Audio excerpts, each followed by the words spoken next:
चलो अभी चैप्टर 4 का हम लोग रिवीजन कर लेते हैं या बोल दो कॉन्सेप्ट समझ लेते हैं। चैप्टर 4 का नाम क्या है? Banking and monetary policy. चलो अभी हर चीज के इको के अंदर इतना डिटेल में नहीं जाना होता है। आप लोग ऊपर ऊपर से भी कॉन्सेप्ट समझोगे तो भी आपके अंदर, आपके एग्जाम के अंदर अच्छे मार्क्स आ जाएंगे। अभी बैंक क्या है? बैंक एक इंस्टीट्यूट है। क्या है? इंस्टीट्यूट है। ये इंस्टीट्यूट करता क्या है? हम लोगों से एक्सेप्ट करता है। क्या एक्सेप्ट करता है? मनी एक्सेप्ट करता है, जिसको हम लोग टेक्निकल टर्म में बोल देते हैं डिपॉजिट। आम इंसान को बोलोगे तो वो क्या बोलेगा कि बैंक ने हमसे क्या लिया? पैसा लिया। बैंक क्या बोल देता है इसको? डिपॉजिट करवाया। क्लियर हो गया? अब आप पैसे कमाने के लिए मेहनत करते हो ना, आप अपने पैसे किसी को फोकट में बांट के आ जाओगे? तो बैंक को जो आपने पैसे दिए हैं, बैंक उसके ऊपर क्या देता है आपको? इंटरेस्ट देता है। क्या देता है? इंटरेस्ट देता है। अब बैंक ये जो इंटरेस्ट आपको पे कर रहा है, ये किसको पे कर रहा है? मान लो कस्टमर को पे कर रहा है। तो बैंक क्या ये अपने घर से लेके आता है इंटरेस्ट? बैंक के पास जो आपने पैसा रखा हुआ था ना, जो उसके पास आपने पैसा डिपॉजिट किया हुआ था, वो लोन में दे देता है। किस में दे देता है? लोन में।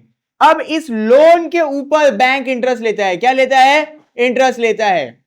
मान लो कि आपने बैंक में 100 रुपए रखा हुआ है और बैंक ने किसी को 100 रुपए लोन दे दिया।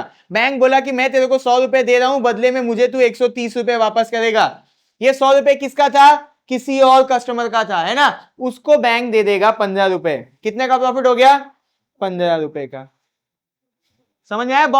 समझ में आया बैंक पैसे कैसे कमाता है, प्रॉफिट कैसे कमाता है? जो पैसा हमसे जमा करवाया उसी पैसे को लोन दे देता है और उसके ऊपर इंटरेस्ट चार्ज करता है। जो पैसा हमने रखा उस पे हमको इंटरेस्ट देता है, बट कितना देता है?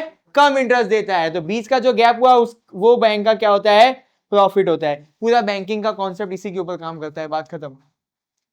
इस तरीके से पढ़ना शुरू करो तो आप लोगों को कोई भी थियरी सब्जेक्ट हार्ड नहीं लगेगा। ये अब सारी लाइन अगर देखोगे तो यही सब तो लिखा हुआ है। बैंक जब बना था ना, तब वो रिजर्व करने का, ये सब करने का कॉन्सेप्ट नहीं आया था। बैंक जब बना था तो सीधा लोगों से पैसा लेंगे, वही पैसा किसी और को ज्यादा इंटरेस्ट पे दे देंगे, बीच के गैप को क्या बना लेंगे? प्रॉफिट। इनिशियली बैंक इसी कॉन्सेप्ट पे बना था। बाद में जब हम लोग इंडस्ट्रियलाइजेशन में, डेमोक्रेसी में एंटर किए तो पूरे उसके अंदर चीजें जुड़ती गई। समझ में आया क्या बोला? पक्का समझ आया? चलो लिखो, फट से लिखो, और मैं पूरा चैप्टर करवाने वाला हूं। फट से करो। देखो यहां ध्यान दे लो 2 मिनट के लिए, फट से। क्लासिफिकेशन ऑफ बैंक या टाइप ऑफ बैंक। दुनिया हो या इंडिया हो, 2 टाइप के बैंक होते हैं। एक होता है कमर्शियल बैंक। क्या होता है? Commercial bank. और एक होता है आपका सेंट्रल बैंक। कितने टाइप के बैंक होते हैं? कमर्शियल बैंक और सेंट्रल बैंक। अब कमर्शियल बैंक क्या होता है? आप लोगों को सिंपल सी भाषा में समझाने के लिए यहां पे मैं लिख देता हूं। हमारे सराउंड में, यानी हमारे एरिया में जो भी बैंक है, मान लो HDFC है, मान लो SBI है, चलो 2 ही नाम लिखता हूं। मैंने क्या बोला? आप सबको पता होगा ना, HDFC बैंक, SBI बैंक, ये कमर्शियल बैंक है। कौन सी बैंक है? कमर्शियल बैंक है।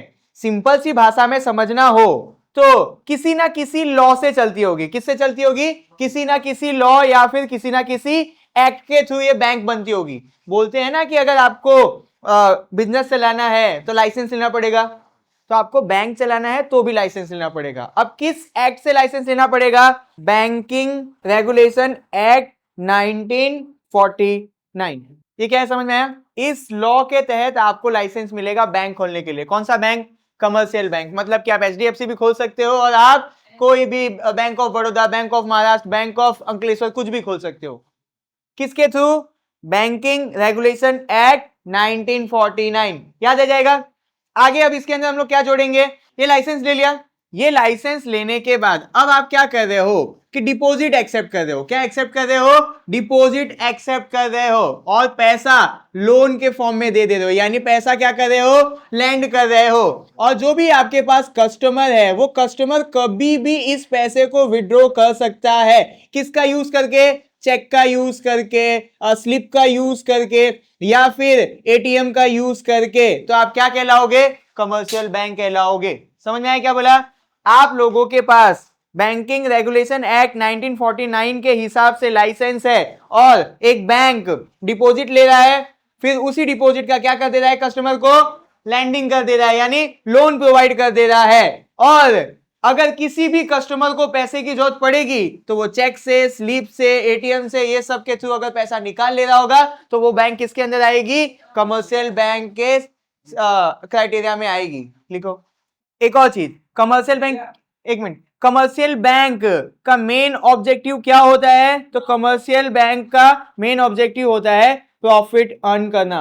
एक और चीज लिखना, ये लोग है ना पैसा इन्वेस्टमेंट भी करते हैं, पैसा इन्वेस्ट भी करते हैं। अब यहाँ पे देखो, हम लोग पढ़ने जा रहे हैं कमर्शियल बैंक के काम। कमर्शियल बैंक प्राइमरी और सेकेंडरी, मतलब उसका एक पहला काम होगा और उसका दूसरा काम होगा। किसी भी कमर्शियल बैंक का प्राइमरी फंक्शन में पहला काम क्या है? डिपॉजिट एक्सेप्ट करना। हम और आप लोग बैंक में पैसा क्यों जमा करते हैं?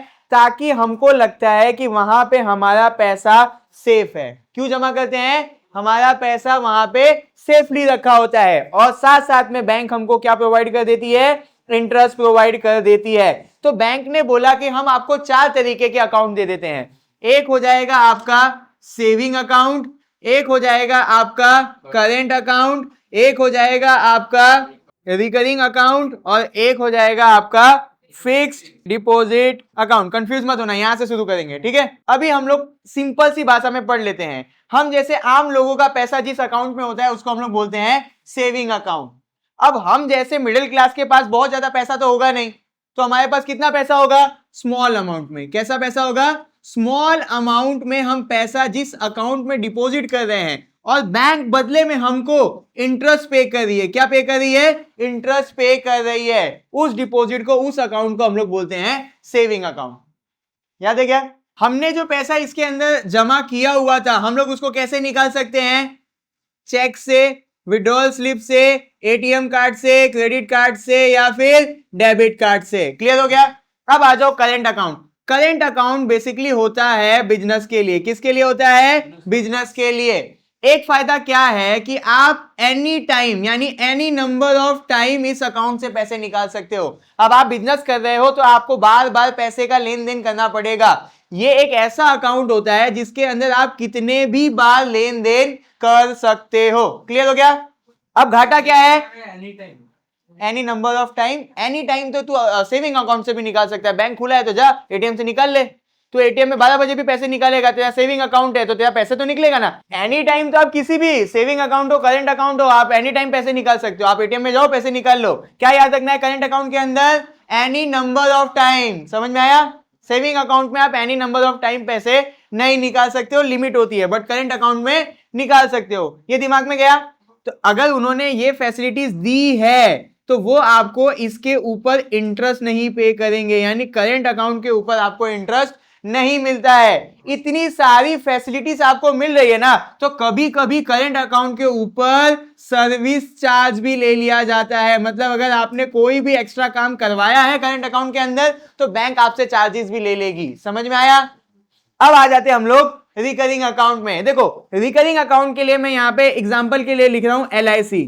हम लोग के मम्मी पापा लोग स्मॉल अमाउंट में इंस्टॉलमेंट के फॉर्म में पैसा जमा करते हैं, है ना? स्मॉल अमाउंट में इंस्टॉलमेंट के फॉर्म में पैसा जमा करते हैं। तो रिकरिंग अकाउंट वही होता है कि जिस भी इंसान को छोटे छोटे अमाउंट में पैसा जमा करना है और बदले में उसको क्या लेनी है? सेविंग करके इंटरेस्ट अर्न करना है, तो वो इंसान कौन से अकाउंट को खुलवाता है? रिकरिंग अकाउंट को खुलवाता है। याद रखो, मम्मी पापा जो LIC भरते हैं, छोटे छोटे अमाउंट में भरते हैं ना हर महीने, तो ऐसे टाइप के अकाउंट को हम लोग बोलते हैं रिकरिंग अकाउंट। इंटरेस्ट सबसे ज्यादा किस पे मिलता है? रिकरिंग अकाउंट पे। ऐसा नहीं है, आपको सबसे ज्यादा इंटरेस्ट रिकरिंग अकाउंट पे नहीं मिलता है, बट इतना मान के चलो कि सेविंग अकाउंट से ज्यादा इंटरेस्ट हमको मिलता है किसके अंदर? रिकरिंग अमाउंट के ऊपर। अब यहाँ पे आ गया फिक्स डिपॉजिट। फिक्स डिपॉजिट का मतलब है आपने लॉन्ग टर्म के लिए अपना पैसा क्या कर दिया है? डिपॉजिट कर दिया है। अब आप 1 साल के लिए भी रख सकते हो, आप 3 साल के लिए भी रख सकते हो, 5 साल के लिए भी रख सकते हो, मे बी 15 साल के लिए भी रख सकते हो। सबसे ज्यादा इंटरेस्ट मिलेगा इसके ऊपर। सबसे ज्यादा इंटरेस्ट किस पे मिलता है? फिक्स डिपॉजिट पे। आप एक सर्टेन अमाउंट, मान लो मेरे पास 2 लाख रुपए था, मैंने 5 साल के लिए बैंक को 2 लाख रुपए दे दिया, तो कौन सा अकाउंट हो गया मेरा? Fix deposit. इस अकाउंट पे मुझे सबसे ज्यादा इंटरेस्ट मिलेगा। और भी फैसिलिटी मिलती है इस अकाउंट पे, मुझे ओवरड्राफ्ट की फैसिलिटी मिलती है। ओवरड्राफ्ट क्या है? मान लो मेरे अकाउंट में 20,000 रुपए पड़ा है और मुझे 30,000 रुपए की जरूरत पड़ी है, तो मेरे को ओवरड्राफ्ट की फैसिलिटी मिली हुई है, तो मैं 30,000 रुपए निकाल लूंगा। अकाउंट में कितना था? 20,000 रुपए। कितना एक्स्ट्रा निकाला मैंने? 10,000। तो इस फैसिलिटी को क्या बोलते हैं हम लोग? ओवरड्राफ्ट की फैसिलिटी। क्लियर हो गया? लिखो। अब प्राइमरी फंक्शन के अंदर दूसरा काम बैंक क्या करती है वो देख लेते हैं। देखो पहला काम था पैसे जमा करवाने, एक्सेप्ट डिपॉजिट कर लिए। अब दूसरा काम है उधार देना। क्या देना? उधार देना। अब किसी भी बिजनेसमैन को मान लो या किसी भी इंडिविजुअल को या सिंगल पर्सन को, इंडिविजुअल मतलब सिंगल पर्सन, अब अगर उसको नीड होगी किसकी? मनी की, तो बैंक उसको क्या दे देगी? लोन दे देगी। अब आपको पता है बैंक किसी भी इंसान को लोन देगी तो फोकट में तो देगी नहीं, क्या चार्ज करेगी? अब देखो यहां पे आपको समझना क्या है कि ये जो इंटरेस्ट रेट है वो चेंज होता रहता है। क्या बोला मैंने? इंटरेस्ट रेट चेंज होता रहता है। अब किसके ऊपर चेंज होता है वो बता देता हूं। हाँ, अब चेंज क्यों होता है? देखो पर्पस, आपका पर्पस क्या है लोन लेने का। मान लो अगर आप बिजनेस के लिए लोन लोगे इंटरेस्ट रेट अलग होगा। मान लो आप एजुकेशन के लिए लोन लोगे आपका इंटरेस्ट रेट अलग होगा। एग्रीकल्चर के लिए लोन लेंगे तो इंटरेस्ट रेट अलग होगा। समझ में आया?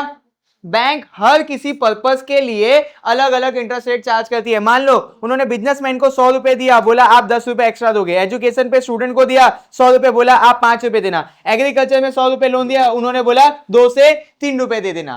तो बैंक का जो इंटरेस्ट रेट है वो चेंज होता है पर्पस के हिसाब से। वो भी समझ में आया? हर किसी को सेम रेट पे लोन नहीं मिलता है। अब बैंक आपको टाइम पीरियड के लिए लोन देती है, तो शॉर्ट टर्म के लिए देती है, मीडियम टर्म के लिए देती है और लॉन्ग टर्म के लिए देती है। शॉर्ट टर्म 1 साल, मीडियम टर्म 1 से 5 साल, लॉन्ग टर्म 5 से 15 साल।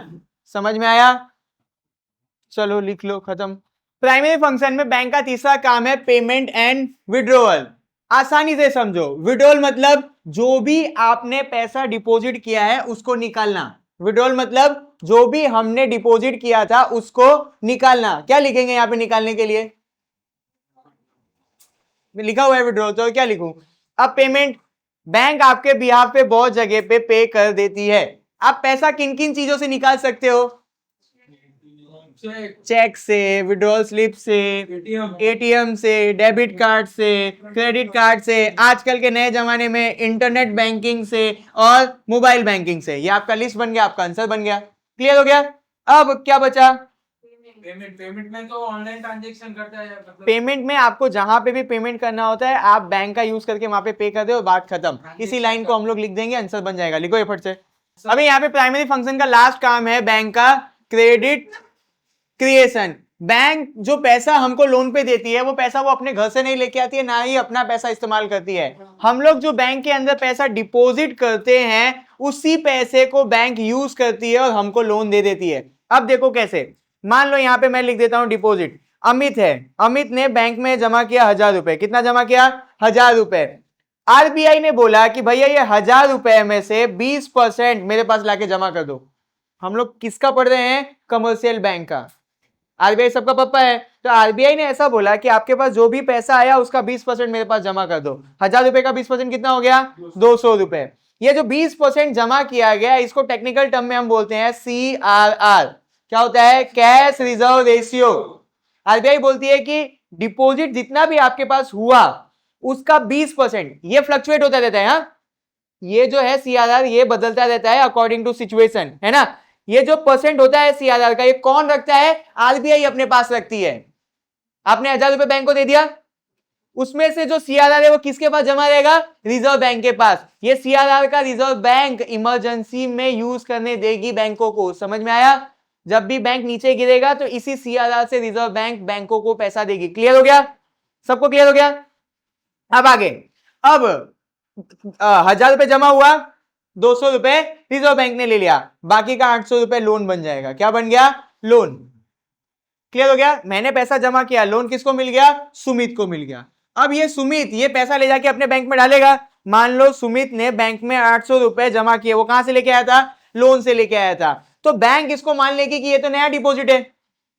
सुमित ने अपने अकाउंट में, अकाउंट बदल गया ना, पैसा जमा किया था पहले किसने? अमित ने। अब तो सुमित अपने अकाउंट में 800 रुपए जमा कर रहा है ना, मतलब ये नया पैसा है। इसके ऊपर 20% CRR ले लेगी रिजर्व बैंक। ये हो जाएगा 160। कितना बचा? 640 रुपए। ये 640 रुपए जो बचा इसको मान लो राहुल को लोन दे दिया। किसको लोन दे दिया? राहुल को। अब राहुल को 640 रुपए मिले, वो ले जाके अपने अकाउंट में डिपॉजिट कर लिया। राहुल ने कितना जमा किया? 640। बैंक ने बोला वापस हमारे अकाउंट में कितना आ गया 640। फिर क्या करो 20% काट के आरबीआई को दे दो, बाकी का जो पैसा बचेगा वो वापस से किसी को लोन बांट दो। मान लो ये अमन को लोन दे दिया, तो ये कब तक चलेगा, इसका वो लोग ने एक फॉर्मूला दिया। क्या है फॉर्मूला? प्राइमरी डिपॉजिट, ये जो आपने किया primary deposit into 1 divided by जो भी आपका CRR होता है। यहां पे प्राइमरी डिपॉजिट कितना है 1000 रुपए इंटू 1 डिवाइडेड बाई कितना हमने लिया था CRR 20%, तो यहां पे ये हो जाएगा 20 इंटू 100। अगर इसको हम लोग काटेंगे तो कितना हो जाएगा ये 5000। मतलब हमारी दुनिया के अंदर बैंकिंग सिस्टम के अंदर अगर 1000 रुपए आ रहा है, बैंक उसको एक मेथड से, उसको क्या बोलते हैं क्रेडिट क्रिएशन का मेथड, उससे कितने का लोन दे देगी 5000 का लोन दे देगी। असली में पैसा कितना डिपॉजिट हुआ था 1000 रुपए, बैंक ने कितने का लोन दे दिया 5000 रुपए का। समझ में आया? तो इसी प्रोसेस को हम लोग बोलते हैं क्रेडिट क्रिएशन का प्रोसेस। लिख लो। प्राइमरी फंक्शन का लास्ट फंक्शन है इंटर बैंकिंग ट्रांजैक्शन। इसका मतलब क्या, एक बैंक अनदर बैंक को हेल्प कर रही है। क्या कर रही है? हेल्प कर रही है। मान लो HDFC है, लोन दे रही है, किसको लोन दे रही है SBI को लोन दे रही है। इसी को हम लोग क्या बोलेंगे इंटर बैंकिंग ट्रांजैक्शन। क्लियर हो गया? अब इसमें कुछ टर्म्स हैं जो आपको याद रखना पड़ेगा। एक टर्म है कॉल मनी। क्या टर्म है? Call money. और एक टर्म है call money rate. Exam point of view से ये दोनों टर्म इस टॉपिक से काफी इंपॉर्टेंट हो जाता है। तो कॉल मनी क्या है? जब एक बैंक मान लो SBI, क्या बोलो मैं, SBI 1 से 14 दिन के लिए लोन दे रही है। किसको दे रही है? HDFC को। मैंने क्या बोला? SBI शॉर्ट टर्म के लिए, इसको हम लोग क्या बोलेंगे शॉर्ट टर्म। SBI अगर शॉर्ट टर्म के लिए, शॉर्ट टर्म में कितना टाइम ले लिया हमने 1 से 14 दिन, अगर इतने समय के लिए एक बैंक दूसरे बैंक को लोन दे रही है तो इस फंक्शन को हम लोग बोलते हैं कॉल मनी। क्लियर हो गया? अगर आपको न्यूज में ऐसा आ रहा है कि HDFC ने कॉल मनी इशू किया, किसको?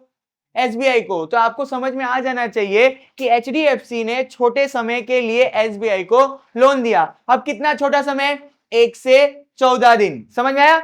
अब कॉल मनी बोला जाएगा तो दिमाग में आ जाएगा छोटा लोन बैंक ने एक दूसरे को दिया है, छोटे समय के लिए, छोटा लोन नहीं, छोटे समय के लिए लोन एक दूसरे को दिया हुआ है। इसको क्या बोलते हैं हम लोग? Call money. अब ये जो पैसा दिया इसके ऊपर जो इंटरेस्ट चार्ज करेंगे हम लोग उसको बोल देंगे कॉल मनी रेट। बात खत्म। चलो यहाँ पे ध्यान दो। अभी हम लोग पढ़ने जा रहे हैं सेकेंडरी फंक्शन। बेसिकली आपके बुक में 2 टाइप के सेकेंडरी फंक्शन दिए हुए हैं। पहला एजेंसी एंड यूटिलिटी सर्विस, दूसरा many facilities changing with time. समझ में आया क्या बोला मैंने? 2 टाइप के फंक्शन कर रही है, एक एजेंसी और यूटिलिटी सर्विस दे रही है बैंक आपको, और दूसरा बहुत सारी फैसिलिटी दे रही है जैसे जैसे समय बदल रहा है। तो जैसे जैसे चेंज हो रहा है टाइम वैसे वैसे बैंक भी आपको अदर सर्विस दे रहा है। तो ये हो गई 2 सेकेंडरी फंक्शन। अब सेकेंडरी फंक्शन के अंदर एजेंसी एंड यूटिलिटी के अंदर पहला जो है कि ये एजेंट होता है। क्या होता है? एजेंट। अब एजेंट कैसा? मान लो आपको बिजनेस करना है। क्या करना है? बिजनेस करना है। आप यहाँ पे इंटरनेशनल बिजनेस कर रहे हो तो यहाँ पे लिख दो इंपोर्ट एक्सपोर्ट कर रहे हो। क्या कर रहे हो? इंपोर्ट एक्सपोर्ट कर रहे हो। आप इंडिया में बैठे हो, आपको चाइना से एक इंसान से सामान मंगाना है। आप चाइना के अंदर उस इंसान को जानते नहीं हो, तो आपको डर लगेगा ना कि कहीं वो गलत माल भेज दे तो, मैंने उसको पेमेंट दे दिया, कहीं वो गलत माल भेज दे तो, ये डर रहेगा आपको। उसके बाद जो चाइना में आदमी बैठा है उसको ये डर होगा कि भाई मैंने माल भेज दिया तो क्या इंडिया में बैठा वो इंसान मेरे को पैसे देगा कि नहीं देगा, क्या पूरा पैसा देगा कि नहीं देगा, उसके मन में भी तो सवाल आएंगे ना। तो यहाँ पे बैंक क्या बोलेगी कि हम आपके लिए दलाली करते हैं, हम आपके लिए एक प्रूफ इशू कर देते हैं जिसको क्या बोलते हैं हम लोग लेटर ऑफ क्रेडिट। वैसे लेटर ऑफ क्रेडिट को आप डीप में समझ सकते हो, बट अभी के लिए इतना समझो ये क्या है, इंपोर्ट एक्सपोर्ट या बिजनेस में ट्रेड करने के लिए भरोसे का पेपर कि आप बिजनेस करो, पेमेंट देने की जिम्मेदारी हमारी है। क्यों? क्योंकि हमने भरोसे का पेपर इशू कर दिया है जिसको क्या बोला? Letter of credit. तो इस तरीके से बिजनेस करने में बैंक दलाली का यानी एजेंट का भी काम करता है। क्लियर हो गया? ये पहला क्लियर हुआ। लेटर ऑफ क्रेडिट क्या है? अभी के लिए मान के चलो भरोसे का पेपर। बैंक ये भरोसे का पेपर इशू कर देगा तो पेमेंट का लेन देन का टेंशन खत्म हो जाएगा। क्लियर हो गया? अब यहाँ पे आपको अंडरराइटिंग सर्विस, इसको समझने के लिए मान लो कि देसी एजुकेशन है, देसी एजुकेशन ने मार्केट के अंदर 1000 शेयर इशू किया। कितना शेयर इशू किया? 1000 शेयर इशू किया। अब देसी एजुकेशन ने ऐसा बोला कि हमको डर है कि हमारा जो 300 शेयर है वो कोई नहीं खरीदेगा। 700 शेयर पब्लिक खरीद लेगी, बट जो 300 शेयर है वो कोई नहीं खरीदेगा। इधर बैंक आएगी, बोलेगी कि ये जो आपका बचा हुआ 300 शेयर है इसको हम लोग परचेस कर लेंगे। समझ में आया मैंने क्या बोला? कंपनी क्या करती है? शेयर इशू करती है, तो उसको डर आता है कि क्या हमारे सारे शेयर लोग खरीद लेंगे। बैंक बीच में आती है कि जो आपका शेयर पब्लिक नहीं खरीदेगी उसको कौन खरीद लेगा? हम लोग खरीद लेंगे। इसको क्या बोलते हैं हम लोग? Underwriting service. क्लियर हुआ क्या बोला? अब बदले में ये जो बैंक है वो कुछ कमीशन चार्ज करेगी। ये जो नौटंकी बैंक कर रही है, ये जो फैसिलिटी बैंक दे रही है बिजनेस को, उसके बदले में क्या चार्ज करेगी? कमीशन चार्ज करेगी। समझ में आया अंडरराइटिंग सर्विस? आगे टैक्स पेमेंट, इसका मेरे को आपको बताना पड़ेगा। हम लोगों का जो भी टैक्स का चालान है ये सब हम लोग किसके थ्रू भर देते हैं? बैंक के थ्रू भर देते हैं। और यहाँ पे सेफ डिपॉजिट वॉलेट, ये बताना पड़ेगा। हम लोग अपने ज्वेलरीज हो गए, प्रॉपर्टी के पेपर्स हो गए, सारे प्रीशियस चीजें जाके कहां रख देते हैं? बैंक के वॉल्ट में। तो ये आपका हो गया एजेंसी एंड यूटिलिटी वाले के अंदर का सारा फंक्शन। लिख लो।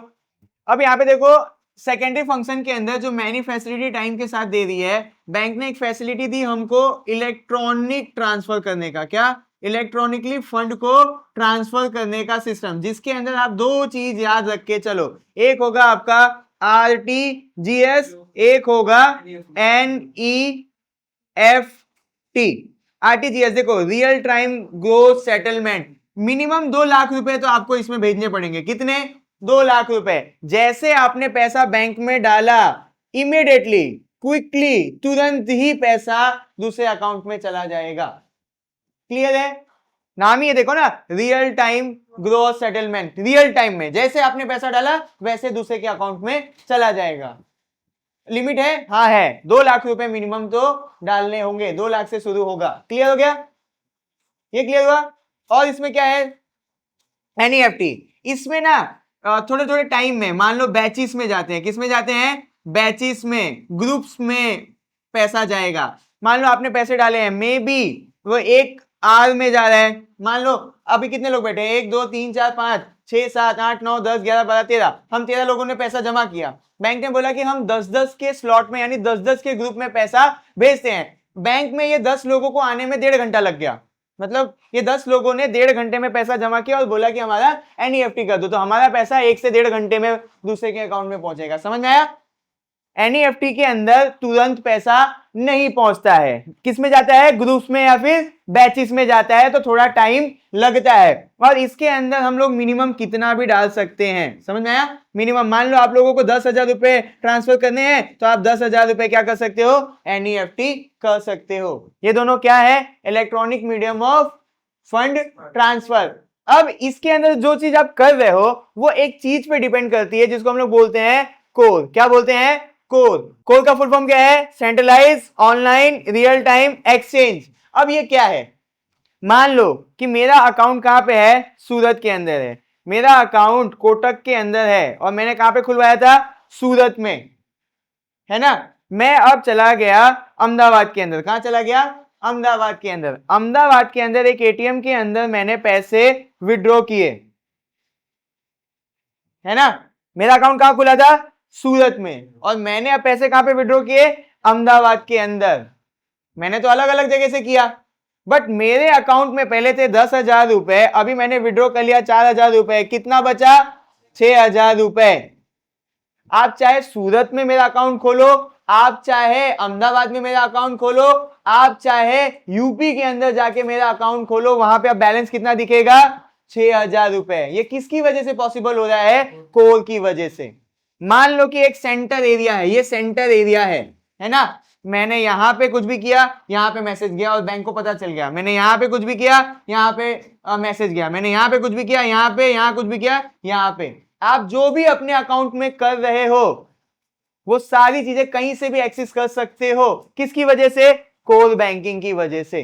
अब आगे देख लो फंक्शन। तो internet and mobile banking, simple सा, आपका मोबाइल फोन, क्या लिख रहा हूं यहां पे? Phone plus computer.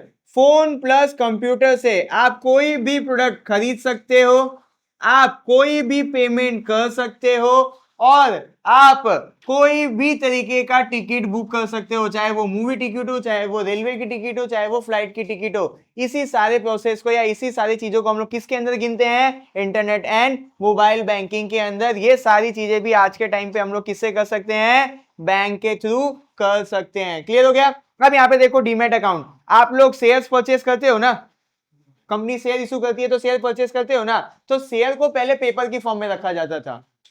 तो पेपर गुम हो सकता है, पेपर जल सकता है, पेपर सड़ सकता है। आपने एक कंपनी का शेयर लिया, 20-25 साल उस कंपनी के शेयर्स के पेपर संभाल के रखना कितना डिफिकल्ट काम है। तो ये जो शेयर्स हैं इनको हम लोग किस फॉर्म में रख रहे हैं?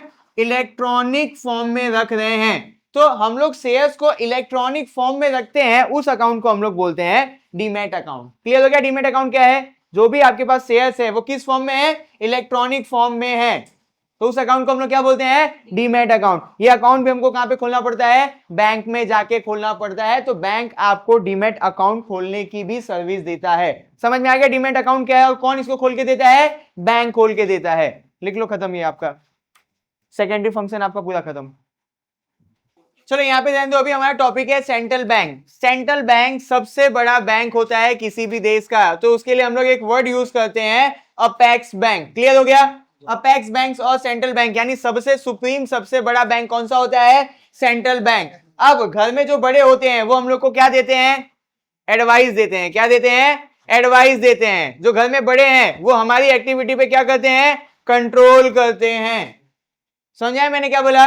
और घर के बड़े लोग ही हमारे लिए रूल्स एंड रेगुलेशंस सेट करके देते हैं। मैंने आप लोगों को घर के बड़े लोगों से इसीलिए कंपेयर करके दिया क्योंकि सेंट्रल बैंक सारे बैंकों का बड़ा बैंक है, यानी बाप है। तो वो क्या कर रहा है? जितने भी देश के अंदर छोटे या कमर्शियल बैंक है उनको एडवाइस दे रहा है, उनको कंट्रोल कर रहा है और उनके लिए रूल्स एंड रेगुलेशन बना रहा है।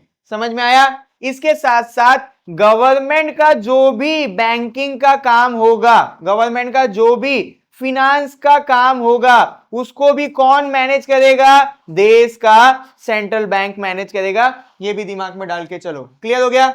अब हमारे देश के अंदर जो सेंट्रल बैंक है उसका नाम है आरबीआई। ये याद रख के चलना कि हर देश के सेंट्रल बैंक का नाम आरबीआई नहीं है। हमारे देश के सेंट्रल बैंक का नाम क्या है? RBI, reserve bank of India. कब ये स्टैब्लिश हुआ था?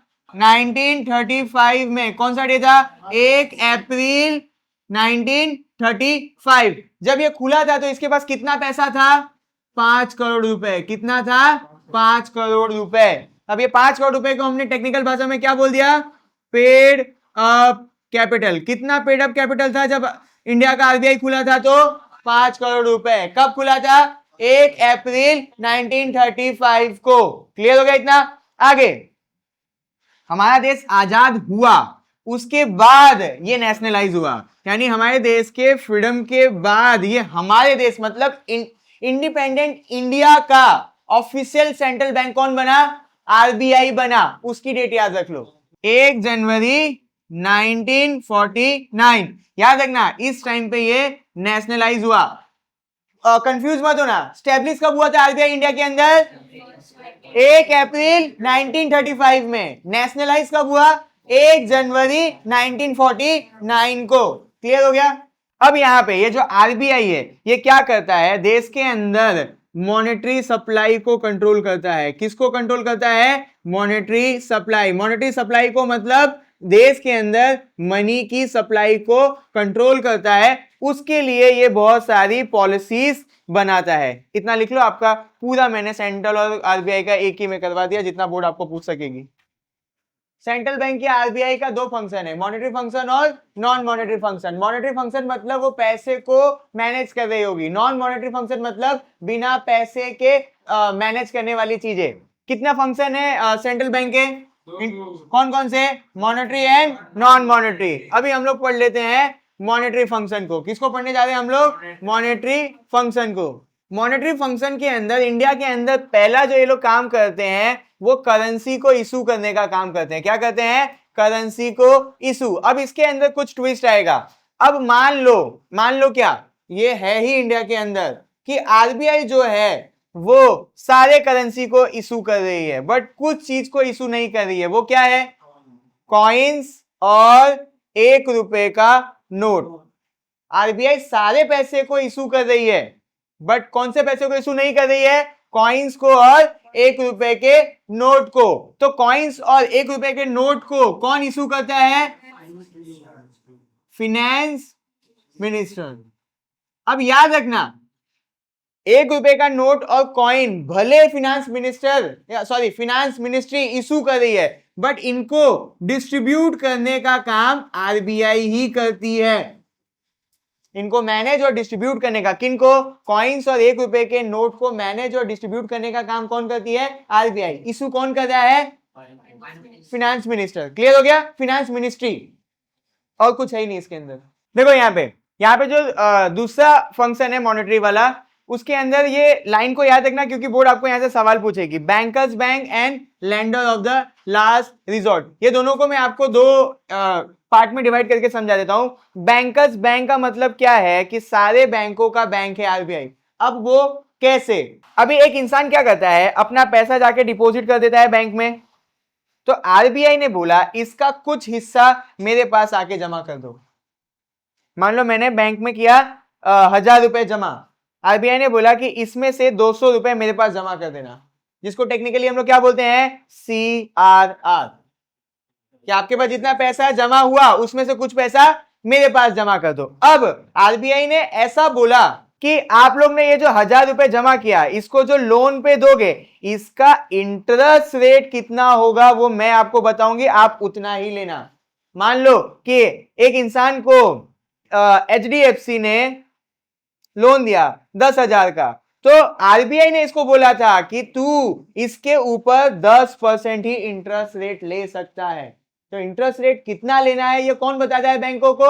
आरबीआई। अब जो ये उधारी देने का प्रोसेस होगा ना, लोन देने का जो प्रोसेस होगा, जिसको हम लोग टेक्निकली बोल देंगे क्रेडिट पॉलिसी। क्या बोल देंगे? Credit policy. कि आप जब लोन दे रहे हो तो क्या क्या प्रोसेस करना पड़ेगा, क्या क्या प्रोसीजर फॉलो करना पड़ेगा, इसका भी पूरा इंफॉर्मेशन छोटे छोटे यानी कमर्शियल बैंकों को कौन देता है? आरबीआई देती है। तो ये हो गया बैंकर्स बैंक, है ना। अब यहाँ पे ये जो वर्ड है lender of the last resort, मान लो कोई इमरजेंसी की सिचुएशन आ गई। कौन सी सिचुएशन आ गई? इमरजेंसी की। मान लो ये इमरजेंसी की सिचुएशन आई है एचडीएफसी के अंदर। अब बैंक को शॉर्टेज हो गई किसकी? कैश की। उस समय में आरबीआई आएगा इनकी मदद करने। इसी प्रोसेस की वजह से बोला जाता है lender of the last resort. जब कोई नहीं बचेगा तो कमर्शियल बैंक का हाथ कौन पकड़ेगा? आरबीआई पकड़ेगा। इसी पूरे प्रोसेस की वजह से इंग्लिश में बोल दिया गया lender of the last resort. जब कोई नहीं बचेगा तो कौन पैसा लैंड करेगा कमर्शियल बैंक को? आरबीआई करेगी। खत्म। अब जो चौथा मॉनेटरी फंक्शन है वो है क्रेडिट कंट्रोल। क्रेडिट कंट्रोल का मतलब, अब जो भी हमारे देश की सेंट्रल बैंक है वो किस पे कंट्रोल करने की कोशिश कर रही है? लोन्स के ऊपर। किसके ऊपर कंट्रोल करने की कोशिश कर रही है? लोन्स के ऊपर। इतना ही आपका मेन है। किसके ऊपर कंट्रोल कर रही है? लोन्स के ऊपर। ऐसा क्यों कर रही है? ताकि देश के अंदर प्राइस स्टेबिलिटी बनी रहे। कौन सी स्टेबिलिटी? प्राइस की स्टेबिलिटी। पढ़ा था ना इन्फ्लेशन के अंदर, अगर ज्यादा पैसा आ जाएगा उतने गुड्स एंड प्रोडक्ट की सप्लाई नहीं बढ़ेगी तो क्या आ जाएगा? इन्फ्लेशन। दूसरा, इकोनॉमिक ग्रोथ भी अच्छे से हो सके। अब ये जो क्रेडिट कंट्रोल, यहां ध्यान दो, ये जो क्रेडिट कंट्रोल हम लोग देख रहे हैं, इसको करने के लिए आरबीआई बहुत सारे टूल का इस्तेमाल करती है, जैसे कि CRR, SLR और रेपो रेट। ये सारी चीजों का इस्तेमाल करती है क्रेडिट कंट्रोल करने के लिए। अभी आप इतना लिख लो, इस टॉपिक के अंदर आपको इतना ही लिखना हो, समझना है। ये सारे टॉपिक को आप मॉनेटरी पॉलिसी के अंदर डिटेल में पढ़ोगे। लिखो। अब लास्ट मॉनेटरी फंक्शन है custodian of the foreign exchange. इसका मतलब ये है कि हम लोग जब भी क्या करेंगे? इंटरनेशनल ट्रेड करेंगे। क्या करेंगे? इंटरनेशनल ट्रेड करेंगे तो हम लोगों को दूसरे देश की करेंसी चाहिए होगी। मान लो हम लोग यूएसए के साथ बिजनेस कर रहे हैं तो हमको डॉलर चाहिए होगा। तो ये डॉलर का रिजर्व, क्या बोला मैंने? ये डॉलर का रिजर्व, इसको संभालने का काम भी कौन करता है? आरबीआई करती है। आप लोगों को किसके साथ बिजनेस करना है, मान लो यूएसए के साथ बिजनेस करना है, वहां से जब आप प्रोडक्ट मंगाओगे तो किस में पेमेंट करना पड़ेगा, डॉलर में। तो मान लो कि इंडिया के अंदर है तेजस, अब वो तेजस कहां से सामान खरीदने गया, यूएसए से, तो तेजस सीधा यूएसए के अंदर पेमेंट नहीं दे देगा, तेजस बैंक में पैसे देगा। किस में पैसे देगा, बैंक में। बैंक इसको कन्वर्ट करके देगी इंडियन रुपीस को, किसके अंदर, यूएस डॉलर के अंदर। समझ में आया मैं क्या बोल रहा हूं, इसी प्रोसेस को बोला गया कस्टोडियन ऑफ फॉरेन एक्सचेंज। समझ में आया क्या बोला, हम लोग को बिजनेस अलग अलग करेंसी में करना पड़ता है, तो हमको वो करेंसी चेंज करने का काम कौन करके देगा, आरबीआई करके देगी। इसको क्या बोला गया, कस्टोडियन ऑफ फॉरेन एक्सचेंज। और चीजें ऐड कर लो, मान लो रुपीस की वैल्यू मेंटेन करना, रुपीस की वैल्यू मेंटेन करना। अब आप बोलोगे कि भैया ये क्या आप बोल रहे हो, कभी 60 रुपए का $1 मिलता था, आज मे बी 85 रुपीस का $1 मिल रहा है। तो यही प्रोसेस तो है रुपीस की वैल्यू को मेंटेन करना। इसके अंदर दो सिस्टम होता है, आप लोग अगर ये दो सिस्टम जानने जाओगे डीप में तो मजा नहीं आएगा, जितना हो सके इस चैप्टर से रिलेटेड मैं उतना समझा देता हूं। एक होता है फिक्स एक्सचेंज रेट, एक होता है मार्केट एक्सचेंज। आरबीआई ने ऐसा बोला कि अगर आपको $1 चाहिए तो आपको 80 रुपए देना पड़ेगा। ये क्या हो गया, फिक्स एक्सचेंज रेट। बाहर में जाए, कितना बोला हमने, 2025 के अंदर अगर आपको $1 चाहिए तो कितना देना पड़ेगा, 80 रुपए। अब मार्केट एक्सचेंज रेट सिस्टम, हमारा जो पैसा है उसकी कितनी डिमांड है, क्या बोला हमने, हमारा जो पैसा है उसकी कितनी डिमांड है और अगेंस्ट में उसकी कितनी सप्लाई है। बहुत प्यार से यहाँ पे डिमांड एंड सप्लाई का कॉन्सेप्ट समझते हैं। अगर डिमांड ज्यादा हुई और सप्लाई कम हुई तो दाम बढ़ेगा कि घटेगा, ध्यान से सुनना वापस, डिमांड ज्यादा है और सप्लाई कम है तो दाम बढ़ेगा कि घटेगा, तो ऐसा ही हो गया। अगर पूरी दुनिया इंडिया से कुछ खरीदना चाहती है तो उसको किसकी जरूरत पड़ेगी, इंडियन पैसे की जरूरत पड़ेगी, तो मतलब डिमांड बढ़ रहा है हमारे पैसे का। समझ में आया, समझ आया। अगर पूरी दुनिया हमसे कुछ खरीदना चाहेगी तो उसको हमको पेमेंट किस में देना है, तो उसको हमारे देश के बैंक के पास आके इंडियन रुपीस खरीदना पड़ेगा ना, तो डिमांड बढ़ी। अगर मान लो कि पूरी दुनिया को हमसे कुछ भी नहीं खरीदना है तो हमारे पैसे की डिमांड बढ़ेगी, नहीं बढ़ेगी, तो कोई हमारे देश की रुपीस को नहीं खरीदेगा। तो अगर इस डिमांड एंड सप्लाई के ऊपर हमारे रुपीस की वैल्यू तय हो रही है, हम लोग उसको बोलते हैं मार्केट एक्सचेंज रेट। समझ में आया, अगर दुनिया को हमसे खरीदना होगा कुछ तो हमारे पैसे की डिमांड बढ़ेगी, अगर दुनिया हमसे कुछ नहीं खरीद रही है तो हमारे पैसे की डिमांड गिरेगी। इस एक्सचेंज रेट सिस्टम को हमने क्या बोला, मार्केट एक्सचेंज रेट। समझ में आया। अब इसके पीछे बहुत होता है कि अगर हमारे पैसे की डिमांड बढ़ रही है ना, तो हमारा जो पैसा है वो नंबर में नीचे जाएगा। अभी एक डॉलर के लिए हमको देना पड़ता था 90 रुपए, जब पैसे की डिमांड बढ़ रही होगी ना तो अब आप $1 के लिए 80 रुपए दे रहे हो, ये फायदा है, नंबर में वैल्यू नीचे गई, बट ये क्या दिखा रहा है कि हमारे पैसे की डिमांड बढ़ रही है। अब आपको $1 खरीदने के लिए कम इंडियन रुपीस देना पड़ेगा, ऐसे देखा जाता है पैसे की वैल्यू। समझ में आया। ओए ओए ओए ओए, यहाँ पे ना सारी चीजें डेटा वाली है, नॉन मॉनेटरी फंक्शन के अंदर सारी चीजें डेटा वाली है, हम लोग इसको याद करने की कोशिश करते हैं। लास्ट है, यहाँ पे ध्यान दे लो, इसके बाद नहीं पढ़ाऊंगा, बस इतने पे एक्टिवली ध्यान दे लो, दिमाग में घुसा लो। खाली बैठ के लेक्चर अटेंड करने से कुछ नहीं होगा, दिमाग में जाए इसलिए करवा रहा हूँ। यहाँ पे देखो, पहला काम है, हमने क्या बोला कि ये सबसे बड़ा बैंक है, पहला काम क्या है, सुपरवाइज करेगा। किसको सुपरवाइज करेगा, ऑल कमर्शियल बैंक को। तो RBI supervise the functions of commercial bank, हो गया काम। It regulate the function of all, it regulate the work of all commercial bank, ऐसे करके बना के लिख देंगे, क्या दिक्कत है। आगे expand banking system. Expand banking system का मतलब जो भी इंसान बैंक के साथ कनेक्ट नहीं है, मतलब उसका अकाउंट नहीं है, वो बैंक को यूज नहीं कर रहा है, उसको बैंकिंग सिस्टम के अंदर ऐड करना, हो गया आपका एक्सपांड बैंकिंग सिस्टम। ऐसा नहीं है कि नए नए बैंक खोलना, नए नए बैंक वहां खोलना जहां पे लोगों ने बैंक अकाउंट नहीं खुलवाए हैं। मान लो कि गांव हो गया, बहुत सारे गांव के अंदर लोगों के पास खाता नहीं है, जनधन योजना आया ना, ये वाला योजना जनधन योजना, ये क्यों लाया गया, क्योंकि बैंक के अंदर रूरल एरिया के अंदर जीरो बैलेंस के ऊपर सारे देशवासियों का अकाउंट हो सके। याद हो गया? एक्सपांड बैंकिंग सिस्टम कौन सा? जनधन योजना, दोनों कनेक्ट होकर याद हो गया कि रूरल एरिया हो उसके अंदर सारे लोगों के पास क्या हो? बैंक अकाउंट हो, 1 रुपए भी मेंटेन नहीं करना है बैलेंस। रूरल नहीं, गांव शहर में भी खुलता है जिनकी वो कम है इनकम, बट अभी बेसिकली याद रखने के लिए रखो कि रूरल एरिया में। ये दोनों कनेक्ट हो गया, 3 चीज याद हो गई। पहला सुपरवाइज करेगा, दूसरा अपने आप को बड़ा करेगा। कैसे बड़ा करेगा? जनधन अकाउंट खोल के। ब्रिंग अवेयरनेस का मतलब ये सिखाएगा किसके बारे में? एजुकेट कर रहा है बैंक के बारे में कि क्या होता है सेविंग अकाउंट, क्या होगा अगर आप सेविंग अकाउंट में पैसा रखोगे। ये सारी चीजें क्या करेगा? एजुकेट करेगा और बताएगा कि अब आप लोग क्या करने जाते हो लाइन लगा के बिल भरने के लिए, आप क्या कर सकते हो? डिजिटल पेमेंट करके भी बिल भर सकते हो। तो ये सब क्या हो गया? Banking awareness. आगे देख लेते हैं, promote cooperative bank. Cooperative bank, मान लो कि हमारे देश के अंदर एग्रीकल्चर है। अब एग्रीकल्चर के अंदर फार्मर के पास बहुत कुछ होता नहीं है तो इनको लोन नहीं मिल सकता है। तो आरबीआई ने ऐसा बोला कि बहुत सारे लोग क्या करो?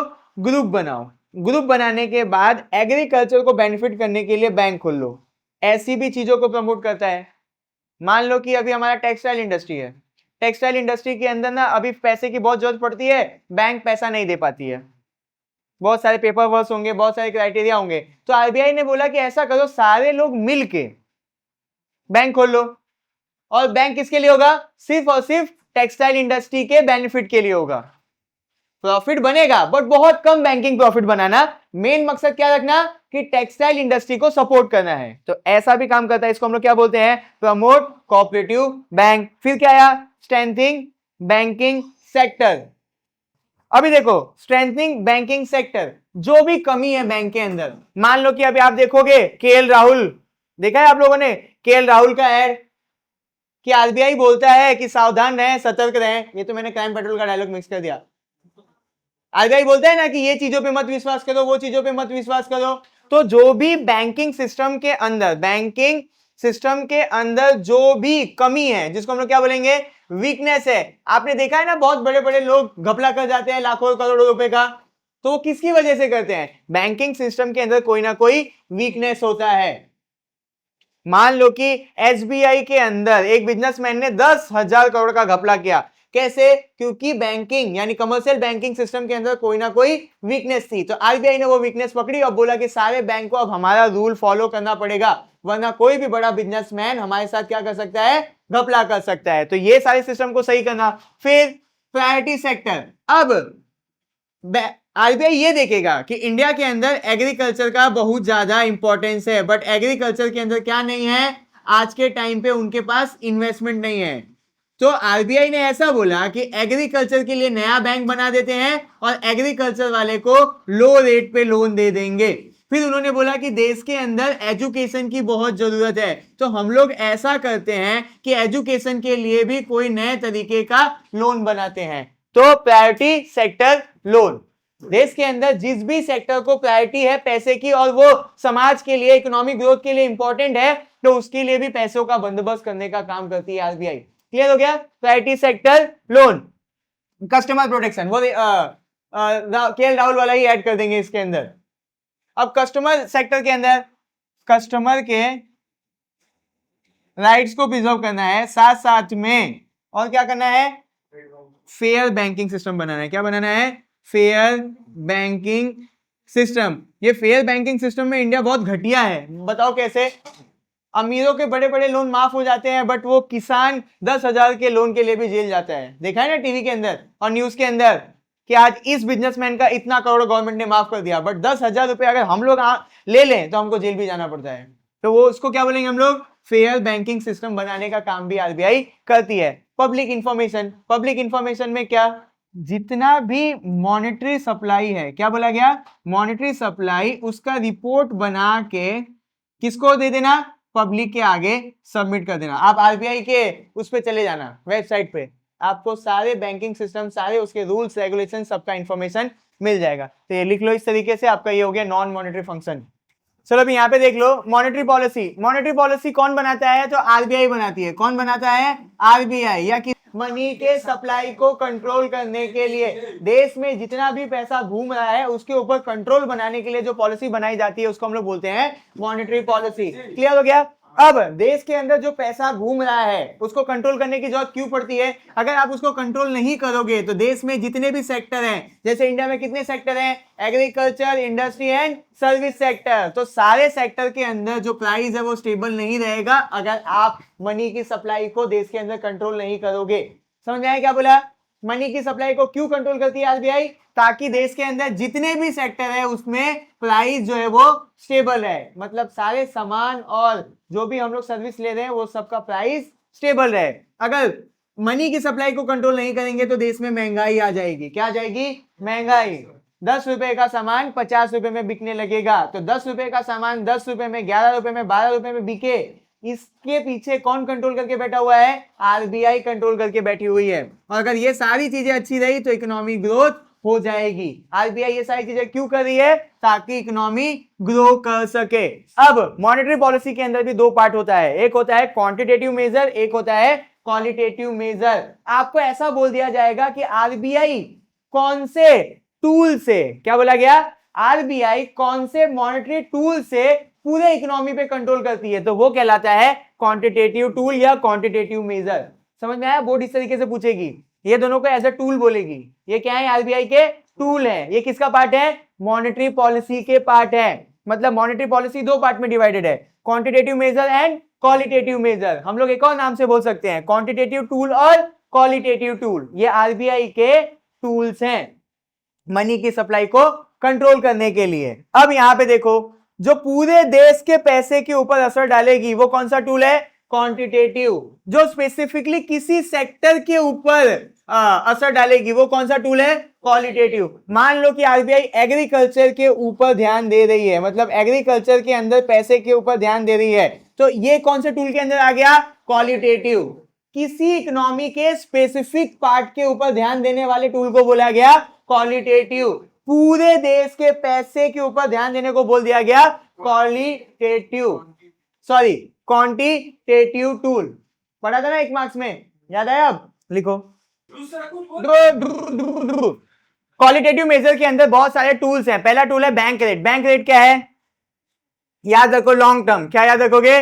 Long term loan. Bank rate जैसे दिमाग में है, क्या याद रखना है? Long term loan. कौन दे रहा है? आरबीआई दे रही है। किसको दे रही है? कमर्शियल बैंक को दे रही है। किसको दे रही है? कमर्शियल बैंक को। लंबे समय तक के लिए लोन दिया, इसके ऊपर इंटरेस्ट चार्ज करेगी आरबीआई। किससे? कमर्शियल बैंक के। उसको बोला जाता है बैंक रेट। याद है क्या? बैंक रेट मतलब long term loan given by RBI to commercial bank. The interest rate charged by RBI is known as bank rate. क्या याद करने बैठ रहे हो आप लोग? हो गया आपका? ऐसे लिखोगे तो भी मार्क्स मिलेगा। क्लियर हो गया बैंक रेट? अब आ जाओ रेपो रेट। क्या याद रखेंगे?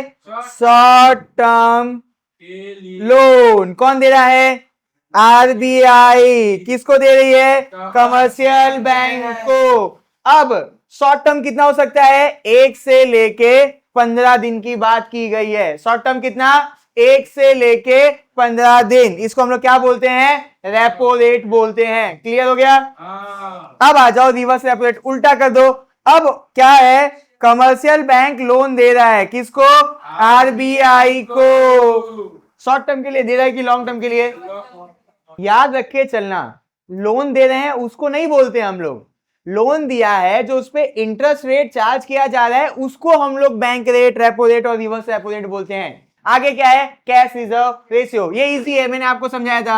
अगर हमने अकाउंट में कितना जमा किया? 1000 रुपए, इसमें से आरबीआई ने बोला 200 रुपए मेरे पास जमा करवा दो, इसको क्या बोलते हैं? Cash reserve ratio. याद रखना, 1000 में से 200 रुपए, ये जो 200 रुपए है ये आरबीआई के पास पड़ा हुआ है। आगे देखो SLR।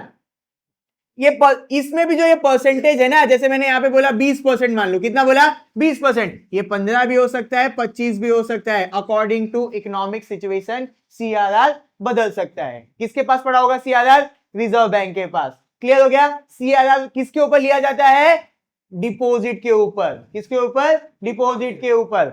अब एसएलआर को पढ़ते हैं, दोनों में कंफ्यूजन क्रिएट हो सकता है। मान लो आरबीआई ने बोला कि बैंक के अंदर 25% एसएलआर होना चाहिए। कितना परसेंट एसएलआर? एग्जांपल लेते हैं, एक बैंक के पास 1 करोड़ रुपए पड़ा है। कितना पड़ा है? 1 करोड़ रुपए।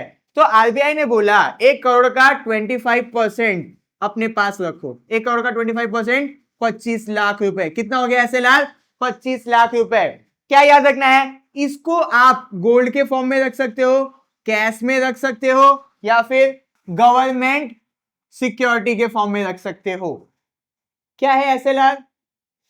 जो भी आपके पास पैसा पड़ा हुआ है उसका कुछ हिस्सा आपको अपने पास रखना है, अपने पास, बैंक के पास। सीआरआर आरबीआई ले लेगी, एसएलआर बैंक के पास ही पड़ा होगा। ये बेसिक डिफरेंस है सीआरआर और एसएलआर में। बैंक के पास कितना पड़ा था? 1 करोड़ रुपए। कितना रखना था अपने पास? 25%। किस फॉर्म में? कैश, गोल्ड या गवर्नमेंट सिक्योरिटी।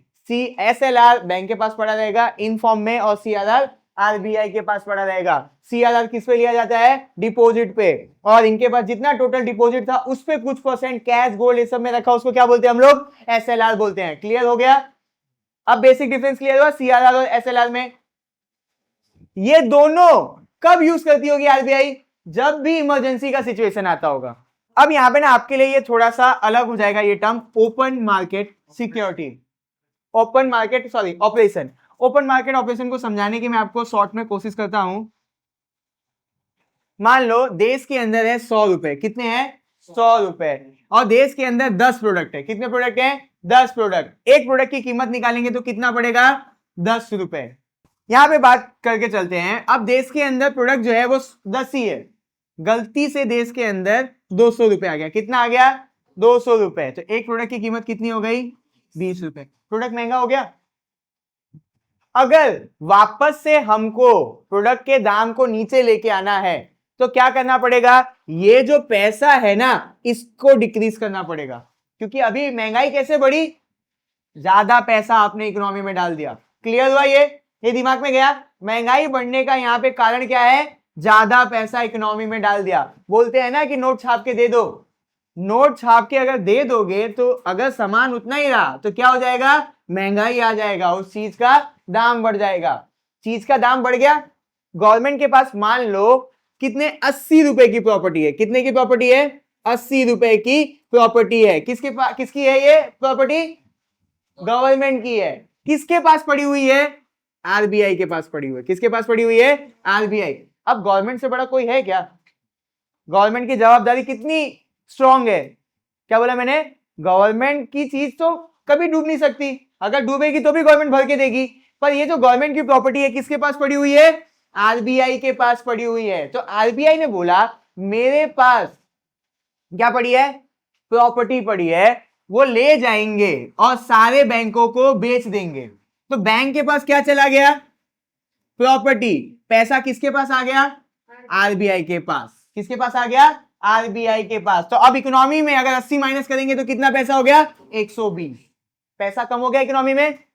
इसी प्रोसेस को हम लोग बोलते हैं ओपन मार्केट ऑपरेशन। आरबीआई के पास जो भी सिक्योरिटीज है वो बैंकों के पास या मार्केट में जाके बेच देती है। आरबीआई क्यों बेच रही है? ताकि जितना भी एक्स्ट्रा पैसा है उसको अपने पास लाके जमा कर दे। जब इकोनॉमी में पैसा कम हो जाएगा तो अपने आप डिमांड कम हो जाएगा और महंगाई अपने आप कम हो जाएगी। समझ में आया ओपन मार्केट ऑपरेशन? चलो अभी यहां पे ध्यान दे दो, स्टेरलाइजेशन पॉलिसी। ये थोड़ा सा आपके लिए टफ हो जाएगा। अभी इसके अंदर एक चीज समझते हैं। यहां पे हम लोग पढ़ेंगे फॉरेन करेंसी के बारे में। किसके बारे में? फॉरेन। अब देखो एक बेसिक सा एग्जांपल समझते हैं। आपने सुना होगा बाहर देश वाले इन्वेस्ट करते हैं। क्या बोलते हैं? बाहर देश वाले इन्वेस्ट करते हैं किसी और देश में, जिसको हम लोग बोलते हैं एफडीआई, फॉरेन डायरेक्ट इन्वेस्टमेंट, या फॉरेन इंस्टीट्यूशनल इन्वेस्टर। ये सब 11th में पढ़ा होगा। अगर नहीं पढ़ा है तो जाने दो। अभी के लिए इतना याद रखो कि बाहर देश वाले इंडिया में क्या कर रहे हैं? इन्वेस्ट कर रहे हैं। मान के चलो हमारे देश के अंदर 100 रुपए था। कितना था? 100 रुपए। बाहर देश वालों ने हमारे देश में 50 रुपए डाल दिया। कितना हो गया देश के अंदर? 150 रुपए। पर अभी भी वही है ना कि हमारे देश में 100 रुपए था तो 10 प्रोडक्ट है। बाहर देश वालों ने हमारे देश में कितना डाल दिया? 50 रुपए। प्रोडक्ट तो अभी भी 10 है ना, तो प्रोडक्ट महंगा मिलने लगेगा। बाहर देश वाले हमारे देश में अगर इन्वेस्ट कर रहे हैं तो हमारे देश के अंदर पैसा बढ़ गया ना, प्रोडक्ट बढ़ा, अगर प्रोडक्ट नहीं बढ़ेगा तो क्या होगा, महंगाई आएगी। अब यहां पे एसबीआई क्या कर रहा है कि ये जो ये लोग ने 50 रुपए एक्स्ट्रा डाला ना, इसको वो क्या करेगा, परचेज कर लेगा। क्या करेगा, परचेज। वही वाला पुराना वाला सिस्टम। आरबीआई क्या करेगा, गवर्नमेंट सिक्योरिटी, क्या करेगा, गवर्नमेंट सिक्योरिटी बेच देगा 50 रुपए की। तो ये जो इकोनॉमी के अंदर 50 रुपए आया था, अब किसके पास चला जाएगा, आरबीआई के पास चला जाएगा। तो ध्यान दो, ये जो आरबीआई ने क्या किया, गवर्नमेंट सिक्योरिटी बेच के जो भी 50 रुपए एक्स्ट्रा इन्वेस्ट किया था उसको अपने पास लाके स्टॉक कर लिया। तो देश के अंदर पैसे की सप्लाई वापस मेंटेन हो गई। स्टेलाइजेशन पॉलिसी के अंदर भी आरबीआई पैसे की सप्लाई को मेंटेन कर रहा है, बट खरीद क्या रहा है, बाहर देश के पैसे को खरीद रहा है। मतलब जो भी बाहर देश के अंदर से इन्वेस्टमेंट आया उसको खरीद लेता है। क्यों खरीद लेता है उस पैसे को, क्योंकि पैसे की बैलेंस मेंटेन रहे। यही है आपका क्या, स्टेलाइजेशन की पॉलिसी। क्या याद रखना है, जो भी बाहर देश से इन्वेस्टमेंट आया गवर्नमेंट सिक्योरिटी बेच के आरबीआई उसको खरीद लेता है। ऐसा क्यों करता है, ताकि पैसे का बैलेंस मेंटेन रहे। मॉनेटरी सपोर्ट इन इमरजेंसी, जब भी बैंक को इमरजेंसी पड़ती होगी तो उसको पैसा देता होगा कौन, आरबीआई। ये भी एक मॉनेटरी पॉलिसी का पार्ट है। ये लिखो, फिर अपने नॉन मॉनेटरी पढ़ते हैं। चलो अभी देख लो, क्वालिटेटिव मेजर के अंदर 4 ही चीजें इजी है। पहला है सिक्योरिटी, दूसरा है मार्जिन, तीसरा है सीलिंग ऑन क्रेडिट, चौथा है डिस्क्रिमिनेटरी इंटरेस्ट रेट। इसको हम लोग बहुत आसान सी भाषा में समझते हैं। मान लो हम लोगों को क्या चाहिए, लोन। तो बैंक ने बोला भैया अगर आप लोन पे नहीं कर पाओगे तो हमने बोला आप हमारा घर रख लो।